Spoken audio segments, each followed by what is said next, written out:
आज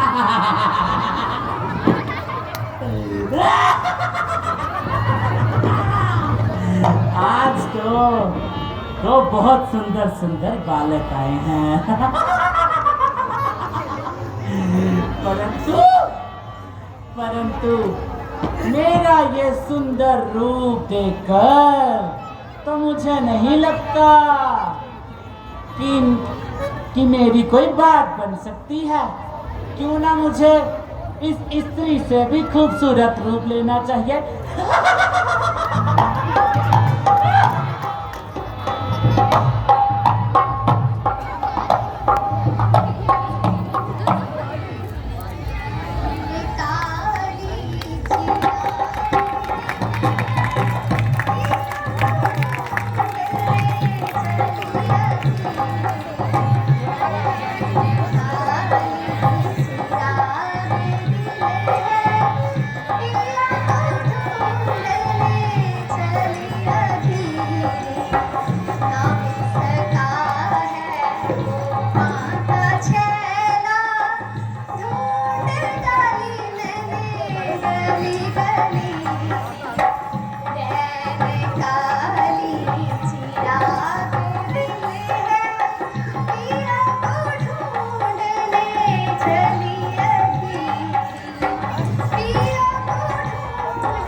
पंचवटी की ओर जाया जाए।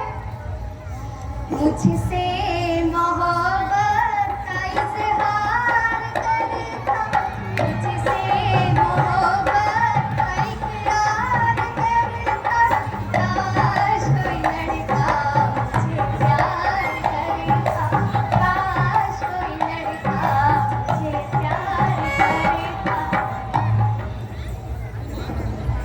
आज तो पंचवटी पे बहुत सुंदर पुरुष आए हैं।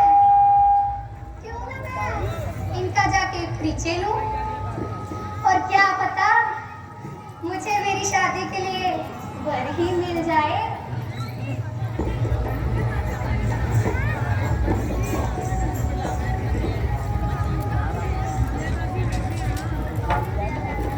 मैंने कहा प्रणाम। प्रणाम देवी। आप कौन हैं और इस वन में क्या कर रहे हैं? हे देवी, पहले आप अपना परिचय दें। त्रिलोक सुंदरी नारी को परिचय की क्या आवश्यकता? आप बताइए, आप कौन हैं? मैं दशरथ पुत्र राम हूँ। यह मेरी भार्या सीता है और वह मेरा छोटा अनुज लक्ष्मण है। हम अपने पिता की आज्ञा का पालन करते हुए वनों में विचरण कर रहे हैं। अच्छा, तो मैं भी अपना परिचय देती हूँ। मैं लंकापति रावण की बहन शूर्पणखा हूँ, और जिस वन में आप रह रहे हैं वो भी मेरे भ्राता प्रदूषण का ही है। अच्छा, मैं ये छोड़ो, मैं आपके सामने एक प्रस्ताव रखना चाहती हूँ। कहिए देवी। आप मुझसे विवाह कर लीजिए। आप जैसा सुंदर पुरुष और मुझ जैसी सुंदर नारी त्रिभुवन में और कोई नहीं है, इसलिए आप मुझसे विवाह कीजिए।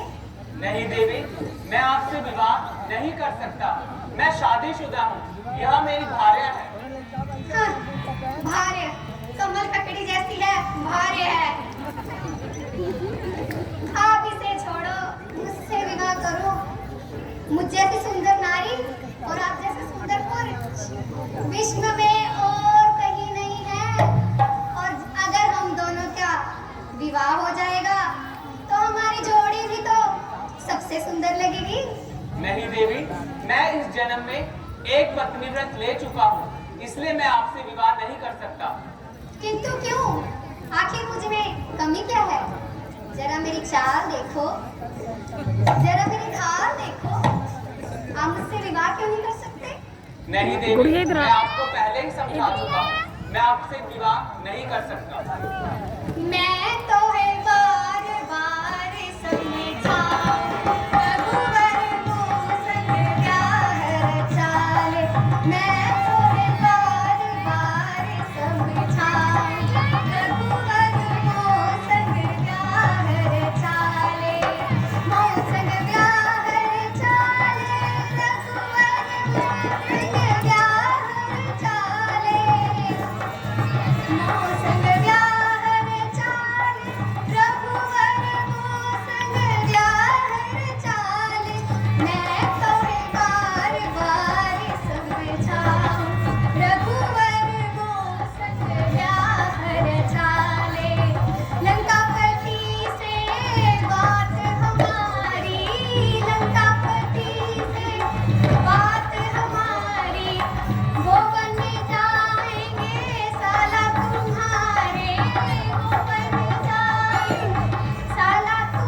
आपसे विवाह नहीं कर सकता।